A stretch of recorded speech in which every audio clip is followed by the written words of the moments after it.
अस्सलामु अलैकुम my cute friends. आज का न्यू पार्ट लेकर आ चुकी हूँ।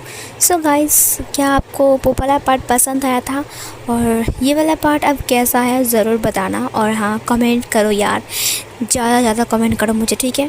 सो गाइज, आज मैं अभी कुछ कमेंट्स पढ़ने वाली हूँ जो कि पिछले पार्ट्स में आए थे। तो चलिए स्टार्ट करते हैं कमेंट्स को रीड करना। तो सबसे पहले पीहू ने लिखा है आई एम फर्स्ट, और आदिति सिंह ने लिखा है सो स्वीट स्टोरी, और पूजा ने लिखा है मस्ट पार्ट था। और नेक्स्ट है जिन्होंने सिर्फ हार्ट और फूल मुझे भेजे हैं, उनका नाम कृतिका है। और विजी जिन्होंने मुझे लव भेजा है, और प्रियंका ने nice and beautiful story, and Sajiya Khatoon जिसने मुझे लिखा है कि very nice part, waiting for the next part. Thank you so much Sajiya, Pooja, उन जितने सारे नाम थे मैं भूल गई, प्रियंका, और भी बहुत सारे नाम थे। और थैंक यू सो मच मुझे कमेंट करने के लिए। Thank you so much, thank you so much, thank you so much. चलिए स्टार्ट करते हैं आज के न्यू पार्ट को। सो इस पार्ट में हमने देखा था कि फाइनली विंग मान चुका था महल में रहने के लिए। सारे मोलाल अब विंग भुलाना चाहता है। वांग जी चाहता है कि सब कुछ भूलकर विंग फिर से अपनी फैमिली के साथ रहे। वो हमेशा अकेला क्यों रहेगा जबकि उसकी फैमिली है। उसकी फैमिली रहते भी वो अलग क्यों रहेगा। भले ही वो विंग और उनके फैमिलीज के बीच कुछ हुआ था, लेकिन फिर भी। इधर जब जियांग वांग जी को देखता है तो वो तुरंत वांग जी के पास आता है और उसे लान जान कहकर पुकारता है। यह सुनकर विंग उसे गुस्से में देखते हुए कहा, क्या कहा तुमने उसे लान जान? तुमने उसे लान जान क्यों कहा? जियांग काफ़ी घबरा गया। वांग जी विंग को देखने लगता है। विंग ने जियांग को देखते हुए कहा, क्या हुआ, तुम बात क्यों नहीं कर रहे? जियांग ने कहा, क्या मैं वांग जी को लानजान बुलाया तो इससे क्या होता है? विंग ने कहा, इससे क्या होता है मतलब? तुम्हें तमीज़ नहीं है या फिर तुम्हारे मॉम और डैड ने तुम्हें तमीज़ नहीं सिखाया? मिस्टर वी और मिसेस वी विंग के पास आ गए। उन्होंने कहा, विंग ये तुम क्या बात कह रहे हो? विंग ने कहा, बड़े भैया मुझे उम्मीद नहीं थी कि आपने अपने बेटे को कुछ भी नहीं सिखाया है। उन्होंने कहा, हमने उसे बहुत सिखाया है और वो बहुत कुछ जानता है। विंग ने कहा, अच्छा इतना जानता है तो उसे पता नहीं है कि अंकल की जो ओमेगा वाइफ है उन्हें नाम से नहीं बुलाते। ये सुनकर मिस्टर वी ने कहा, जियांग देखो, भले ही वांग जी तुम्हारा दोस्त था, लेकिन तुम्हारे रिश्ते अब अलग हो चुके हैं। वांग जी रिश्ते में तुम्हारे से बड़ा है, समझे? तो उसे सम्मान के साथ बुलाओ। विंग ने कहा, आज से वो तुम्हारा आई है, समझे? क्योंकि मैं तुम्हारा सुसु जो हूँ। सो गाइज, हंसना मत। चाइनीज़ वर्ड में चाइनीज़ लैंग्वेज में सुसु का मतलब अंकल होता है और आई का मतलब आंटी होती है। जब विंग ने कहा तुम वांग जी को आई बुलाओगे, तब वांग जी तुरंत उसे देखते हुए कहा, आई? विंग ने कहा, क्यों? वांग जी ने कहा, तुम्हें नहीं लगता कि मैं कोई फीमेल नहीं बल्कि मेल हूँ? विंग ने कहा, तुम मेरे क्या लगते हो? मेरी वाइफी, समझे? तो मैं जो बोलूँगा वही होगा, वरना मैं जा रहा हूँ। वांग जी ने कहा, रुक जाओ ना विंग, ठीक है, तुम जो चाहोगे वही होगा। जियांग ने कहा, कि मैं वांग जी को आई बुलाऊँ? विंग ने कहा, हाँ ऑफ कोर्स, क्योंकि वांग जी मेरा वाइफ है, मैं तुम्हारा कौन हूँ? अंकल हूँ ना, तो उसे तुम आई बुलाओगे, समझी? जियांग ने कहा, आई? विंग ने कहा, हाँ आई, क्योंकि वो तुम्हारी आंटी है। वांग जी ने कहा, आंटी? तुम मेरे जेंडर को चेंज कर रहे हो क्या पूरी तरीके से? विंग ने कहा, तुम चुप रहोगे या फिर तुम्हारे पुराने आशिक को देखकर तुम्हारे दिल में कुछ अलग अलग फीलिंग जग रही हैं? वांग जी ने कहा, just sort of wing. Wing ने कहा, तुम चुप रहो और मैं जो कह रहा हूँ मुझे कहने दो। मिस्टर वी ने विंग के हाथ को पकड़ते हुए कहा, मेरे प्यारे छोटे भाई, देखो मुझे पता है कि हम सबके बीच एक अलग गलत फहमियाँ थी, लेकिन हम चाहते हैं कि वो सब कुछ दूर हो जाए। मिसेस वी ने कहा, विंग मुझे माफ़ कर दो, अब मुझे तुम्हें ये सब नहीं कहना चाहिए था। विंग ने कहा, कोई बात नहीं भाभी, मैंने आपको माफ़ कर दिया है और भैया को भी। तभी मिस्टर वी ने कहा, विंग मुझे पता है कि तुम मेरे छोटे भाई हो, बहुत प्यारे, और तुमने कितने अच्छे काम किए हैं। हमने तुम्हारे ब्लैक मैजिक को कितना इंसल्ट किया, हमें उम्मीद नहीं था कि तुम फिर से हमारे साथ रहने के लिए राज़ी हो जाओगे। विंग ने कहा, मैं राज़ी नहीं था, लेकिन वांग जी की वजह से मैं यहाँ पर आया हूँ, आपको शुक्रिया अदा करना है तो सिर्फ वांग जी का करिए। इधर उन्होंने वांग जी को भी थैंक यू कहा। विंग ने जियांग को देखा। उसने लान तियान को देखते हुए कहा, क्या वो तुम्हारा ओमेगा वाइफ है? क्या उसे तमीज़ नहीं है? ये सुनकर लान तियान ने कहा कि क्या बात है? फिर मिस्टर विंग ने कहा, दरअसल हमारे फैमिली में एक रूल है, जब तुम एल्डर से मिलोगे तो उनके पैर छूकर तुम्हें आशीर्वाद लेना पड़ेगा। लान तियान ने कहा, पैर छूकर? उसने वांग जी को देखा और विंग को देखा। विंग ने कहा, हाँ, मैं तुम्हारा एल्डर हूँ, तुम्हारा छोटा अंकल, सबसे छोटा अंकल, सबसे प्यारा, और ये है तुम्हारी आई। हम दोनों की पैर छूकर आशीर्वाद लो। ये सुनकर तियान ने कहा, मुझे वांग जी के पैर छूने पड़ेंगे। जियांग आगे आ गया। उसने लान तियान को बुलाते हुए कहा, यहाँ आओ। लान तियान वहाँ पर आ गई। उन्होंने कहा, चलो इनको प्रणाम करते हैं। विंग ने दूसरी तरफ देखा। लान तियान पहले विंग के पास आती है और फिर विंग की पैर छूकर उसकी आशीर्वाद लेने के लिए बढ़ता है। विंग उसे आशीर्वाद में कहता है, ऊपर वाला तुम्हें थोड़ा सा अकल दे और तुम अच्छे काम में व्यस्त हो जाओ, ना कि बुरा काम करते फिरो। तियान ने कहा, अंकल आप ऐसा क्यों कह रहे हो? विंग ने कहा, क्योंकि जो तुमने प्लानिंग किया है वो कभी भी सक्सेसफुल नहीं होगा। जियांग ने कहा, तुमने क्या प्लानिंग किया है? लान तियान ने कहा, मैंने तो कुछ भी नहीं प्लान किया। जियांग ने कहा, अंकल को पास्ट, प्रेजेंट और फ्यूचर दिखता है, समझे? ज़रूर तुमने कुछ प्लानिंग किया होगा, वरना अंकल को पता कैसे चलता? लान तियान ने कहा, मैं तो भूल ही गया कि अंकल को पास्ट, प्रेजेंट एंड फ्यूचर दिखता है।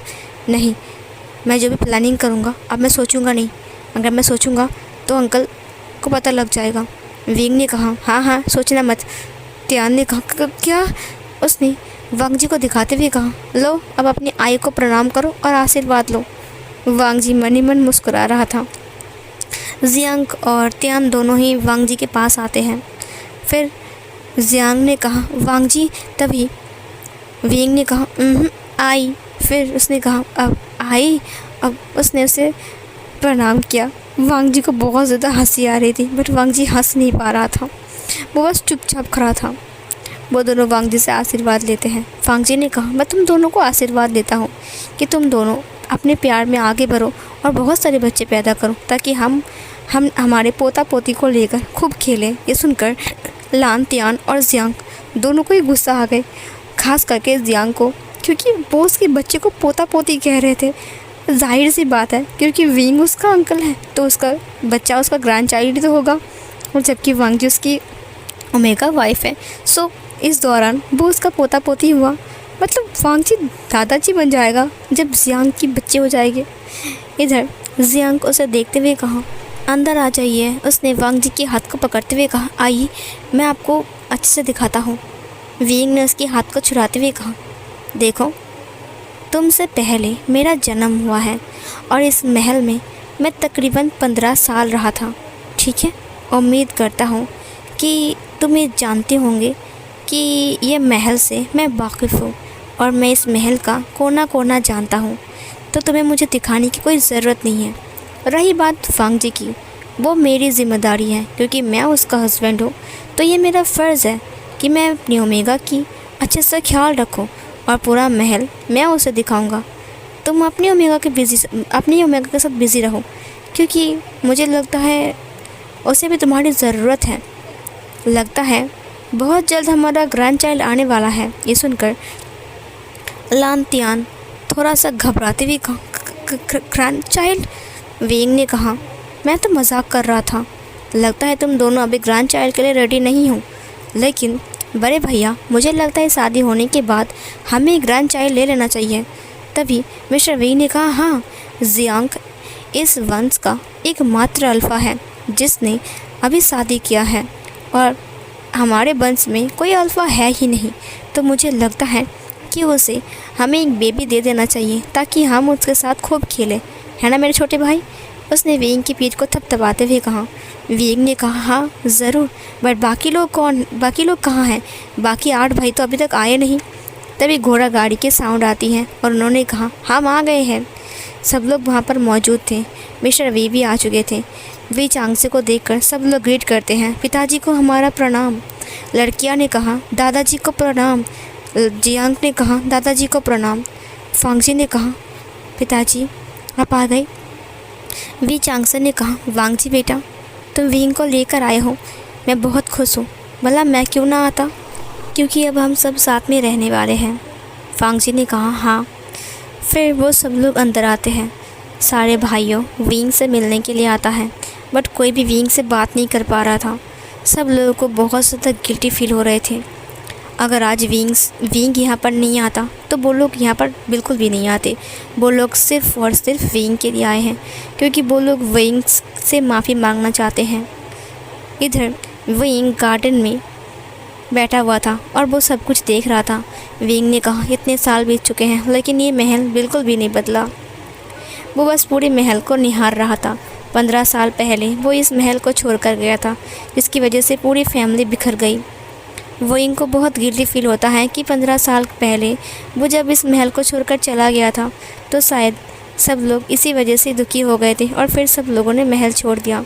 उसे उसकी माँ की बहुत याद आ रही थी। उसने कहा, 15 साल पहले जब मैं एक बच्चा था तब मैं अपनी माँ के साथ इस गार्डन में बैठा रहता था हमेशा। इधर वांगजी बस रूम को देख रहा था। उसने कहा, यहाँ पर तो सिर्फ एक ही रूम है। वांगजी उस महल को देखते हुए कहा, ये तो विंग का घर है ना, ये तो बहुत बड़ा है, लेकिन यहाँ पर तो सिर्फ एक रूम है। उसने पूरे रूम को देखा और कपड़ों को सेट करने की कोशिश किया। वांगजी जब बाहर आता है तो उसने देखा कि विंग के जितने सारे भाई थे वो सब लोग गार्डन के बाहर खड़े हैं और वो लोग विंग को ही देख रहे हैं। वांगजी ने कहा, अरे गगा आप लोग यहाँ पर अंदर आ जाइए। सब लोगों ने वांगजी को देखते हुए कहा, अब वो हमें विंग से बात करनी थी। विंग खड़ा हो गया। उसने कहा, आप लोग यहाँ पर। वो विंग के पास आ गया। विंग सबकी पास्ट प्रेजेंट एंड फ्यूचर देख सकता है सिवाय अपनी। उसने उन सबको देखते हुए कहा, क्या बात है आप लोग एक साथ यहाँ पर, या फिर से मुझे महल से निकालना चाहते हो? और वैसे भी मैं अपनी मर्ज़ी से नहीं आया हूँ और मुझे आने का कोई शौक़ भी नहीं था।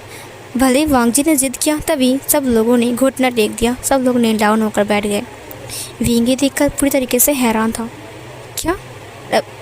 क्या हुआ है? विंग पीछे हट गया। सब लोगों ने कहा, विंग। उन्होंने विंग के पैर पकड़ लिया। विंग ने कहा, कि क्या कर रहे हो आप सब मुझसे बड़े हो, मैं छोटा हूँ आप सब से, मेरे पैर क्यों पकड़ रहे हो? उन लोगों ने कहा, मेरे प्यारे भाई हमें माफ़ कर दो, हमसे गलती हो गई। तुम्हारी वजह से हम सब ने लड़ाई कर लिया और हम सब के बीच दूरियां बन गई। लेकिन विंग हमको एक बात समझ में आ गई कि तुम छोटे से ही काइंड थे और बड़े होने के बाद भी काइंड थे, और अभी भी तुम उतना ही काइंड हो जितना कि तुम बचपन में थे। तुम्हारे पास भले ही ब्लैक मैजिक है, हमने तुम्हें इतना कुछ कहा था, लेकिन फिर भी तुमने हमारे ऊपर कभी भी अपने ब्लैक मैजिक का असर नहीं किया और ना ही हमारे ऊपर कभी अटैक किया। विंग ने कहा, क्योंकि मैं ऐसा नहीं हूँ, आप लोगों ने मुझे हमेशा गलत समझा था। उन लोगों ने अपनी कान को पकड़ते हुए कहा, हमसे बहुत बड़ी गलती हो गई। उन्होंने विंग को देखते हुए कहा, पता है हम लोग महल में क्यों आए हैं? क्योंकि हमने सुना कि महल में तुम आ रहे हो तुमसे माफ़ी मांगने के लिए, क्योंकि इलिंग में जाने की हम में से किसी की भी हिम्मत नहीं थी। हम सब लोग बहुत घबराए हुए थे। तुमसे माफ़ी मांगने के लिए हम एक कदम बढ़ने वाले थे, लेकिन कभी भी हम इलिंग तक नहीं जा पाए। हम हमेशा इलिंग की बाज़ार तक जाकर घूम आए हैं। हमें कभी कभी घबराहट से होती थी कि अगर तुम गुस्सा हो गए तो। विंग ने कहा, गुस्सा? मैं गुस्सा क्यों होऊंगा? मैं हमेशा से चाहता था कि सबकी बॉन्डिंग बिल्कुल स्ट्रॉन्ग रहे, सब लोग साथ रहे, लेकिन आप लोगों ने ही। फिर उन सब ने विंग की पैर को पकड़ते हुए कहा, हमें माफ़ कर दो, हमसे गलती हो गई है। वांगजी ये देखकर इम्प्रेस हो गया, ये तो सरप्राइज़ है। उन लोगों ने कहा, विंग सिर्फ़ और सिर्फ ये महल तुम्हारे लिए फिर से खुला है, तुम आए हो इसीलिए हम आए हैं। वी चांग से पीछे ही खड़े थे और वो देखकर मुस्कुरा रहे थे। विंग ने सबको खड़ा किया, सबकी आंखों में आंसू थे। विंग भी रो देता है। विंग ने कहा, मुझे पता नहीं था कि महल में आने से हम सब लोग फिर से एक हो जाएंगे। उन सब ने कहा, हमने गलती किया है विंग, चाबुक उठाओ और हमें कोड़े मारो। विंग ने कहा कि आप क्या कह रहे हो? भले आपने गलती किया था, मैं आपका छोटा भाई हूँ। बड़े भाई कभी कभी डांटते हैं, गलतफहमी हो जाती हैं, इसका मतलब ये नहीं कि छोटा भाई होकर मैं आप सबको पीटूँगा। सब लोगों ने कहा, आज से तुम जो बोलोगे इस महल में वही होगा विंग। विंग ने कहा, नहीं, मैं कोई सम्राट नहीं हूँ। उन लोगों ने कहा, कोई दिक्कत नहीं है, तुम सम्राट बन जाओ विंग, तुम तो बहुत यंग हो और तुम एक इमॉर्टल हो। विंग ने कहा, भले मैं एक इमॉर्टल हूँ और मैं यंग हूँ, लेकिन ये परंपरा है, हमारी पीढ़ी से चलता आ रहा है और एक बार घोषणा हो चुकी है कि जियांग ही बनेगा अगला सम्राट। जबकि वो बिल्कुल स्वस्थ है, बिल्कुल ठीक है, तो उसे ही सम्राट बनना चाहिए, ना कि मैं। अगर वो अपाहिज होता और अभी तक उसकी आंखें ठीक नहीं होती तो मैं कुछ कहता, लेकिन इस बार वो बिल्कुल ठीक है, मैं किसी का हक छीनने नहीं आया हूँ। वी चांगसन ने कहा, ये हुआ ना मेरे छोटे बेटे जैसे बात, देखा मेरा बेटा कितना अच्छा है। सब लोगों ने कहा, हाँ, विंग के जैसा काइंड इंसान इस दुनिया में कहीं है ही नहीं सिवाय विंग के। विंग की आंखों में आंसू थे। उन सब की भाइयों में सब कुछ ठीक हो गया था। कौन नहीं चाहता है अपनी फैमिली के साथ रहना। विंग भी चाहता था कि हम अपनी फैमिली के साथ रहें, खुश रहें, हमेशा हैप्पी रहें, और आज ये पूरा हो गया। वी चांग से सबको हक करता उसने कहा, आज मेरा ख्वाब पूरा हो गया। मेरे इतने सारे बेटों को साथ में देखकर सब लोग कितने खुश हैं। फिर विंग ने कहा, सब लोग अभी आए हैं, जाकर अपने कक्ष में जाइए और आराम कीजिए। उन सब ने कहा, ठीक है, हम सब चलते हैं विंग, हम शाम को साथ में बैठेंगे, बिल्कुल बचपन की तरह आग जलाकर, जहाँ पर मॉम हमें कहानी सुनाती थी। विंग ने कहा, ठीक है, आज डैड हमें कहानी सुनाएंगे। वी चांगसन ने कहा, ठीक है, अभी चलो सब लोग आराम करने चलते हैं। फिर वो सब लोग एक एक करके चले गए वहाँ से। विंग अपनी आंसुओं को पोंछता है, वह वांग जी की तरफ मुड़ता है। वांग जी अपने दोनों हाथों को पीछे की तरफ कर बस राउंड कर रहा था अपनी कमर को, और वो उसे देखकर मुस्कुरा रहा था। विंग ने मुस्कुराते हुए कहा, मुझे ऐसे क्यों देख रहे हो? वांग जी ने कहा, बस ऐसे ही, ये बोलकर वांग जी अपने रूम की तरफ चला गया। विंग ने वांग जी को देखते हुए कहा, मेरे महल में सिर्फ एक ही रूम है और ये रूम बहुत बड़ा है। वांग जी ने कहा, हाँ वही तो। विंग ने कहा, अगर हम लोग अलग अलग रूम में रहेंगे तो मेरे भाइयों को और मेरी फादर को शक हो जाएगा कि हम दोनों के साथ कुछ तो हुआ है जिसकी वजह से हम अलग रहते हैं। शादी के बाद यूजुअली पति और पत्नी साथ में रहते हैं, तो हमें भी सबको दिखाने के लिए एक ही रूम में रहना पड़ेगा। वांग जी ने कहा, मुझे कोई दिक्कत नहीं है। विंग ने कहा, तुम मुझ पर भरोसा करते हो ना? वांग जी ने कहा, मैंने कभी नहीं कहा कि मैं आप पर भरोसा नहीं करता। विंग ने हंसते हुए कहा, अच्छा, भरोसा नहीं करते हो इसीलिए तो अलग रूम में रहते हो, है ना? वांग जी ने कहा, ऐसा नहीं है, मैं उस वक्त मेरी हालत अलग थी, इस बार अलग है। विंग ने वांग जी के हाथ को पकड़ते हुए कहा, मुझे तुमसे कुछ बात करनी है लानसान। वांग जी ने कहा, कहिए। विंग उसके करीब आ गया। वांग जी पीछे हटते गया। विंग आगे बढ़ते हुए कहा, लानसान, तुमने मुझे इतना खुशियाँ दिया, मेरी ज़िंदगी बदल दी, मेरे भाइयों के साथ फिर से मेरा रिश्ता सीधा कर दिया, बिल्कुल ठीक कर दिया। अगर तुम मुझे यहाँ पर ज़िद करके नहीं लाते तो मेरे भाइयों के साथ रिश्ता बिल्कुल भी ठीक नहीं होता। हाँ, मुझे पता है कुछ पुराने घाव हैं जो उन्होंने मुझे दिए हैं, कुछ पुराने ज़ख्म हैं जो कभी नहीं भर सकते हैं। मेरी मॉम को खो दिया था।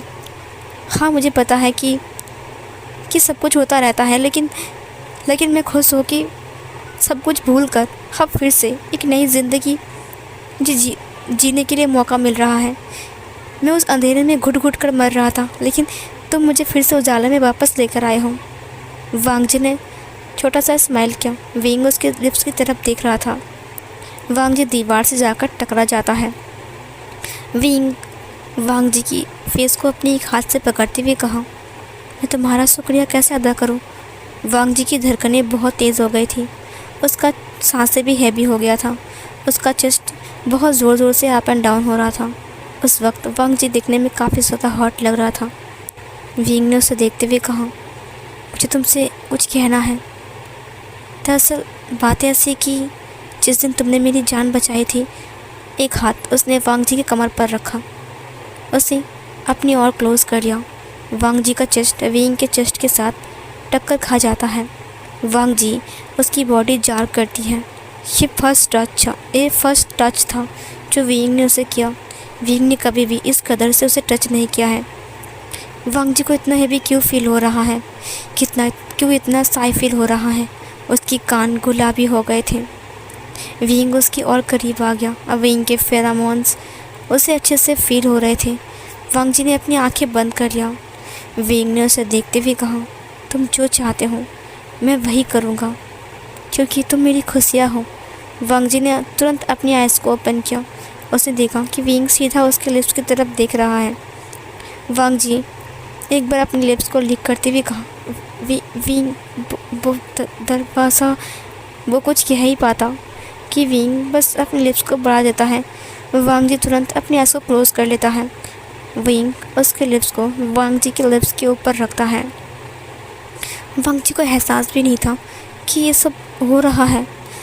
ये फर्स्ट नाइट जब विंग ने उसे किस किया था तब कुछ अलग सा फीलिंग था, लेकिन अभी कुछ अलग सा फीलिंग है। वांग जी की धड़कनें बढ़ने लगी। उसका दिल मानो चेन्नई एक्सप्रेस की तरह दौड़ रहा था। उसका हस्बैंड पहली बार इतना करीब। उसने कभी सोचा भी नहीं था कि इतने जल्दी वो दोनों इतने करीब आ जाएंगे। वांग जी ने कहा, चाहे कुछ भी हो जाए मुझे इस रिश्ते को एक्सेप्ट करना पड़ेगा। विंग काफ़ी अच्छा है। विंग के जैसा हस्बैंड पाकर मैं बहुत खुश हूँ। उसने अपनी आइज़ को ओपन किया, थोड़ा सा मुस्कुराया। वांग जी विंग के लिए अपने माउथ को जस्ट ओपन करता है। विंग बस अब उसके लिप्स को सक करने वाला था। तुरंत कोई घर के अंदर आता है। इसने कहा, अब लांजा वो मुझे ना तुमसे। तभी विंग इसे एहसास करते हुए तुरंत वांग जी से अलग होता है। वो अपनी रोप्स को ठीक कर रहा था और वांग जी भी सेम। वहाँ पर जियांग था। जियांग को देखकर विंग बहुत गुस्सा हो गया। जब वो लोग इस टाइम पर ऐसे मोमेंट पर थे तो जियांग ने उन्हें डिस्टर्ब कर दिया। जियांग उन दोनों को ऐसी हालत पर देखकर उसे काफ़ी ज़्यादा गुस्सा आ गया। उसे जेलस फील हुआ। जेलसी में उसने अपने हाथ को मुट्ठी में बंद किया। उन्होंने कहा, अंकल ये आप क्या कर रहे थे? विंग ने कहा, क्या कहा तुमने? जियांग चुप हो गया। विंग उसे गुस्से में देख रहा था क्योंकि विंग को भी काफ़ी ज़्यादा गुस्सा आ गया था। वांग जी घबरा गया, अब क्या होने वाला है? विंग ने कहा, मैं क्या कर रहा था? क्या तुम अंधे हो? तुम्हें दिखाई नहीं दिया? या फिर तुमने शादी अभी तक नहीं किया है? जियांग तुम न्यूली कपल हो और हम भी। और हाँ, एक बात और, तुम सम्राट बनने वाले हो, बट तुम्हें तो कोई मैनर्स ही नहीं है, कोई डिसिप्लिन नहीं जानते तुम। जियांग घबराते हुए सिर को झुका देता है क्योंकि विंग उसे डांट रहा था और जबकि विंग उसका अंकल है तो वो उसे ज़बान में नहीं लड़ा सकता है और विंग बहुत गुस्से वाला है। विंग से सब लोग डरते हैं, यहाँ तक कि उसका पापा भी। विंग ने कहा, तुम्हें पता नहीं है कि किसी के कमरे में आते वक्त, ख़ास करके हस्बैंड वाइफ के कमरे में आते वक्त नॉक कर कर अंदर आते हैं? तुम ऐसे दरवाज़ा खोलकर अंदर कैसे आ सकते हो? जियांग अपने हाथ को रोप्स के साथ पकड़ते हुए कहा, I'm सॉरी अंकल, वो मैं। वांग जी तभी विंग ने कहा, कितनी बार कहा कि उसे नाम से मत बुलाओ, आई बुलाओ, तुमको समझ में नहीं आ रहा है? वो तुम्हारे, हो सकता है कि तुम दोनों दोस्त थे बचपन में, हो सकता है कि तुम लोग नाम से पुकारा करते थे, लेकिन अब तुम्हारा रिश्ता बदल चुका है। वांग जी मेरा वाइफ है और वांग जी सिर्फ मेरा है, समझे? इसीलिए जो चीज़ मेरा है वो सिर्फ मेरा है। ये सुनकर जियांग ने कहा, अंकल क्या बात करते करते क्या बात कर रहे हैं? विंग अपने माइंड में कहा, मैं पीछे नहीं हटना चाहता, बस बहुत हो गया है। मैं कभी भी तुम्हें हम दोनों के बीच में आने नहीं दूंगा। तुम सिर्फ उसे धोखा देते हो और कुछ नहीं कर सकते। तुम्हारी वजह से वांग जी की ज़िंदगी बर्बाद हो गई है। अब मैं उसकी ज़िंदगी सुधार दूंगा। मैं उसे इतना करीब लेकर आऊँगा कि वो मेरे लिए पागल हो जाएगी और तुम्हारी तरफ देखेगा भी नहीं। उसकी मेमोरी से मैं हमेशा हमेशा के लिए ये जियांग नाम डिलीट कर दूंगा। जियांग ने कहा, अंकल ये आप कैसी बातें कर रहे हो? विंग ने कहा, जो मैं कह रहा हूँ उसे कान खोल कर सुन लो। वांग जी मेरा ओमेगा वाइफ है और तुम्हारी आई है। दोबारा अगर उसे तुम्हें नाम से पुकारा ना वांग जी, तो मैं इसकी ज़ुबान काट लूँगा, समझा दो इसे। वांग जी ने कहा, जियांग तुम यहाँ पर क्यों आए हो? जियांग ने कहा, मैं और वांग जी बचपन से दोस्त थे, बहुत मुश्किल है उसे आई बुलाना क्योंकि बचपन से मैंने उसे वांग जी बुलाया है। विंग ने कहा, तो आदत डाल लो, सोच समझ कर बोला करो, बोलने से पहले सोचो मैं क्या बोल रहा हूँ। जियांग काफ़ी घबरा गया। वो विंग से काफ़ी डरता है उसने विंग से माफ़ी मांगते हुए कहा, मुझे माफ़ कर दीजिए अंकल, मैं दोबारा ऐसा नहीं करूँगा। मैं ध्यान रखूँगा कि मैं वांग जी को आई बुलाऊँ। उसने कहा, हाँ ठीक है, और आप बताओ क्या बताना था तुम्हें? जियांग ने कहा, वो सब लोग लंच के लिए बुला रहे हैं। ये सुनकर विंग ने कहा, ठीक है हम लोग आ रहे हैं, अभी जाओ, अभी तक हम लोग फ्रेश नहीं हुए। जियांग ने कहा, ठीक है अंकल। उसने वांग जी को देखा। उसने कहा, मुझे तुमसे कुछ बात करनी है। विंग फिर से देखने लगा।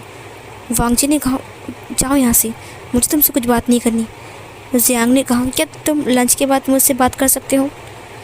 विंग ने कहा, कितनी बार कहूँ तमीज़ से बात करो, क्या तुम कर रहे हो उसे? आप कहो। वो उम्र में छोटा है लेकिन रिश्ते में बड़ा है, समझे? उसने कहा, अब वांग जी आई, वो मुझे आपसे कुछ ज़रूरी बात करनी थी, क्या आप लंच के बाद मुझे मिल सकते हो? विंग ने कहा, बिल्कुल नहीं। ये सुनकर जियांग ने कहा, क्यों अंकल, मुझे तो उनसे बात करनी है। वांग जी विंग को देखने लगा। वो मन ही मन हंस रहा था कि विंग कितना जेलस फील कर रहा है। उसे मज़ा आ रहा था ये देखकर। विंग ने कहा, क्या मतलब है? तुम अपने ओमेगा से मिलो और बात करो, तुम वांग जी को बीच में क्यों खींच रहे हो? तुम्हें नहीं लगता कि अगर तुम्हारे ओमेगा को पता चला कि तुम उसे छोड़कर अपनी आंटी की तरफ ध्यान दे रहे हो तो उसे कितना हर्ट फील होगा, कितना बुरा लगेगा? उसका ध्यान रखो, समझे, वरना बहुत मुसीबत आ सकती है। जियांग ने कहा, क्या? वांग जी ने कहा, तुम जाओ जियांग के यहाँ से, मुझे तुमसे बात नहीं करनी है। जियांग ने कहा, उसके हाथ को पकड़ लिया। उसने कहा, प्लीज़ लानजान, मुझसे एक बार मिलो। अमीन। तभी उसने विंग को देखा जो कि उसे बहुत ही गुस्से में घूरा था। वांग जी ने अपने हाथ को छुड़ाते हुए कहा, मैंने कहा ना, मेरे हस्बैंड परमिशन नहीं देंगे और मैं मेरे हस्बैंड की परमिशन के बिना किसी भी अल्फ़ा के साथ बात नहीं कर सकता हूँ और ना ही मिल सकता हूँ। आई एम सॉरी जियांग, तुम मेरे भतीजे हो और इसीलिए मैं तुम्हें प्यार से समझा रहा हूँ।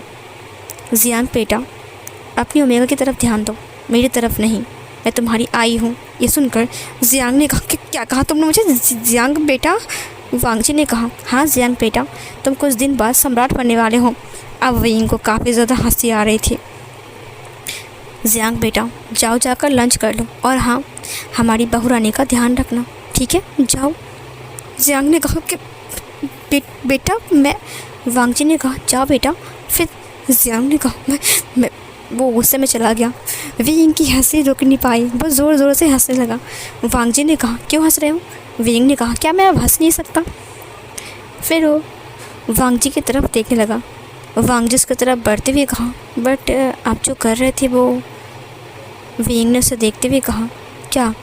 वांग जी उसकी तरफ बढ़ गया। उसने कहा, अभी जो हम दोनों के बीच हुआ। विंग की कान लाल हो गए। वांग जी ने कहा, क्या हम? तभी विंग ने कहा, लंच का टाइम हो गया है, ये बोल के वो बाहर आ गया। वांग जी फ्रेश होकर बाहर आता है। विंग उसके लिए वेट कर रहा था। उसने अपने हाथ को बढ़ाते हुए कहा, चले। वांग जी ने प्यार से उसके हाथ को पकड़ते हुए कहा। वो लोग हॉल में आ गए जहाँ पर एक बहुत बड़ा टेबल एंड चेयर था। वो डाइनिंग टेबल देखकर वांग जी काफ़ी ज़्यादा हैरान था। सच में ये फैमिली कितनी बड़ी है, एक डाइनिंग टेबल को देखकर पता चल रहा है। सब लोग बैठे हुए थे, बस सब लोग विंग का वेट कर रहे थे। जैसे विंग अंदर आया वो सब लोग खड़े हो गए और विंग का वेलकम करते हैं। विंग को ऐसा लग रहा था जैसे कि वो सम्राट है और सब लोग उसका वेलकम कर रहे हैं। विंग ने कहा, अरे यार, इतना कुछ करने की ज़रूरत नहीं है, हम सब भाई हैं। विंग बैठ गया। सब लोगों ने कहा, देखा विंग कितना अच्छा है, विंग कितने अच्छे से हमसे बात कर रहा है। मुझे लगा था शायद विंग हमको मार मार कर भरता बना देगा, लेकिन अभी तक विंग ने कुछ भी नहीं किया। देखा, विंग सब कुछ भूल कर हमारे साथ एक नई शुरुआत करना चाहता है। विंग ने कहा, हाँ, क्योंकि ये मॉम की आखिरी इच्छा थी, इसीलिए मैं ऐसा ही कर रहा हूँ, समझी। मेरी मॉम चाहती थी कि मैं हमेशा तुम्हारे साथ रहूँ, तुम सबके साथ, और हम सब खुश रहें, और अगर हम खुश रहेंगे तो मॉम भी खुश रहेंगी। वांग जी खुश हो गया। वो बैठ जाता है। इधर जियांग आता है त्यान के साथ, और वो वांग जी की बगल वाली सीट पर बैठता है और त्यान उसके पास। ये देखकर विंग ने कहा, ओफ, कितनी गर्मी लग रही है यहाँ पर। वांग जी ने उसे देखते हुए कहा, चुप रहो।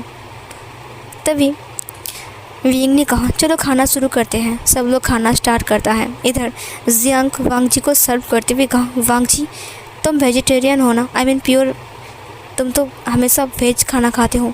ये देखो मैंने तुम्हारे लिए ये पनीर बनवाया है, सब लोग नॉनवेज खा रहे हैं, अब तुम इसे खाकर देखो। ये चिली पनीर है, ये काफ़ी अच्छा है, बिल्कुल चिली चिकन की तरह। विंग ने कहा, उसे सब कुछ दिखाई दे रहा है और सब कुछ समझता है वो, सो तुम अपना खाना खाओ और उसे अपना खाना खाने दो। जियांग ने कहा, वो मेरी आई है, मुझे उनका ध्यान रखना है और वो इस महल में नए आई है। विंग ने गुस्सा होते हुए कहा, तुम्हारी ओमेगा भी बिल्कुल नई है और उसका भी ध्यान रखना चाहिए, समझे। वांग जी ने कहा, विंग शांत हो जाओ। विंग ने कहा, तुम मुझसे कुछ नहीं कह रहे हो, सिर्फ मुझे कह रहे हो। वांग जी ने कहा, शांत हो जाओ विंग। विंग बहुत गुस्से में था, लेकिन वो कुछ भी नहीं कर रहा था, वो बस चुपचाप खाना खा रहा था। उसने बस देखा कि जियांग ने एक सूप की बाउल पोर किया और वांग जी की तरफ बढ़ाते हुए कहा, ये लीजिए, आप इसे ट्राई कीजिए कि मैंने अपने हाथों से बनाया है। विंग अपनी चॉपस्टिक को ठोकते हुए कहा, मेरा खाना हो चुका है। ये बोलकर विंग गुस्से में चला गया। वांग जी ने कहा, विंग अब आई एम सॉरी, ये बोलकर बोट गया। वह विंग के पीछे पीछे चला गया। विंग वहाँ से अचानक से ही गायब हो गया। वांग जी ने कहा, विंग। विंग महल की छत पर बैठा हुआ था और उसे बहुत ज़्यादा गुस्सा और जेलस फील हो रहे थे। तभी सुयांग उसके पास आ गया। उसने कहा, अब राजकुमार विंग, एक खबर है। विंग ने कहा, क्या खबर है। सुयांग ने कहा, वैन रोहान की हरकतें बहुत अजीब बन रही हैं। वो दफान पर्वत पर गया था, वो भी बेन जोलियो और वैन चाओ के साथ, और उसके हाथ में कुछ लोहे टाइप की चीज़ थी। विंग ने कहा, ओ अच्छा, तो उस तक वो पहुंच चुका है। कोई बात नहीं, वो मुझे भी नहीं जानता, अगर उसने फिर से कुछ किया ना तो मैं उसे नहीं छोड़ूंगा। सुयांग ने कहा, आप इतने गुस्से में क्यों और छत पर बैठ कर क्या कर रहे हो। तभी उसने सामने देखा, वांग जी आग के पास बैठा हुआ है। वांग जी अकेला ही बैठा हुआ था, वो बस विंग को याद कर रहा था। उसे पता ही नहीं कि विंग छत पर बैठा हुआ है, उसने देखा भी नहीं ध्यान से। वो बस बैठा हुआ था। उसके पास एक ओमेगा थी जो कि मेल ओमेगा था, वो उसका ध्यान रखती है। उसका नाम शाओ सिंचैंग है। सुयांग ने कहा, वाह ये कितनी खूबसूरत है। विंग ने कहा, तभी सुयांग ने कहा, मैं तो उसकी बात कर रहा हूँ जो आग में लकड़ी डाल रहा है। विंग ने कहा, उसका नाम शाओ सिंचैंग है और वो यहाँ पर नया आया है वांग जी के साथ रहने के लिए। वो वांग जी की हर एक काम कर देता है। ये सुनकर उसने कहा, सर्वेंट की तरह। विंग ने कहा, नहीं, वांग जी से अपना दोस्त मानता है। उसने कहा, ओह अच्छा। इधर विंग ने जियांग को देखा। जियांग फिर से वांग जी के पास आया है। वो उसके लिए एक हार लेकर आया था। वांग जी ने उसे बार बार मना किया, लेकिन फिर भी ज़बरदस्ती जियांग ने उस हार को वांग जी को दिया और कहा, इसे पहनने के लिए। वांग जी ने मना किया, लेकिन फिर भी जियांग नहीं माना। ये देखकर विंग फिर से गुस्सा हो गया। विंग ने कहा, मेरे लिए एम्परर स्माइल लेकर आया हो। उसने कहा, आपने मदिरा मंगाया था, रुकिए। उसने अपने रूप्स के अंदर से बाहर निकाला। उसने कहा, लेकिन आपको नहीं पीनी चाहिए। विंग ने कहा, चुप रहो और जाओ यहाँ से। सुयांग ने कहा, ठीक है। सुयांग वहाँ से गायब हो गया। इधर विंग मदिरा पीने लगता है। जियांग वांग जी से बातें कर रहा था। वांग जी ने कहा, जाओ, बहुत रात हो गई है। ये बोलकर जियांग खड़ा हो गया। वांग जी ने कहा, मुझे तुम्हारा हार नहीं चाहिए, बट जियांग उसे वापस नहीं लेता है और वो चला गया। वांग जी ने उस हार को देखते हुए कहा, अब मैं इसका क्या करूं? अगर विंग को पता चला तो वो बहुत गुस्सा हो जाएगा। विंग बहुत ज़्यादा ड्रिंक कर लेता है। वो धीरे धीरे करके अपनी होश खो रहा था। वह गुस्से में नीचे आता है। उसने पहले मदिरे की जो जार था उसे फेंक दिया। आवाज़ से वांग जी उठ जाता है। उसने कहा, शाओ सिंचैंग, आग को बुझा दो, मैं रूम में जा रहा हूँ। अगर राजकुमार विंग आए तो उन्हें कह देना कि मैं बहुत थक चुका था, उनके लिए वेट कर रहा था और अब मैं रूम के अंदर जा रहा हूँ। जैसे वो पीछे मुड़ता है तो विंग ने हक लाते हुए खड़ा हो गया। उसने कहा, कोई बात नहीं, अगर तुम थक चुके हो, इतनी मेहनत से अंदर जाने की कोई ज़रूरत नहीं है, मैं हूँ ना तुम्हारे लिए। उसने वांग जी के हाथ से उस हार को छीनते हुए कहा, ये तुम पर अच्छा नहीं लगेगी। ये बोलकर उसने उस हार को आग में फेंक दिया। वांग जी ने कहा, ये तुमने क्या किया? वो बहुत कीमती था, मैं उसे वापस कर देता, तुमने जला क्यों दिया? विंग ने कहा, मैंने कहा ना कि तुम्हें अच्छा नहीं लगेगा। ये बोलकर उसने उसे ब्राइडल स्टाइल में उठा लिया। वांग जी ने कहा, तुम क्या करने वाले हो? विंग ने कहा, इतने दिन तक जो मैंने नहीं किया है आज वही करने वाला हूँ। ये बोलकर वो उसे रूम की तरफ लेकर चला गया। शाओ सिंह चैंग ने कहा, उफ कितना रोमांटिक है। लगता है राजकुमार विंग और राजकुमार लान अब आपस में प्यार करने वाले हैं, इसीलिए रूम के अंदर चले गए। ओ मुझे बहुत शर्म आ रही है ये सोचकर। इधर विंग रूम के अंदर आ गया, दरवाजे को बंद करते हुए कहा, आज हमारा पहली रात है। सो फिर गाइस ये वाला पार्ट यहीं पर ही एंड होती है।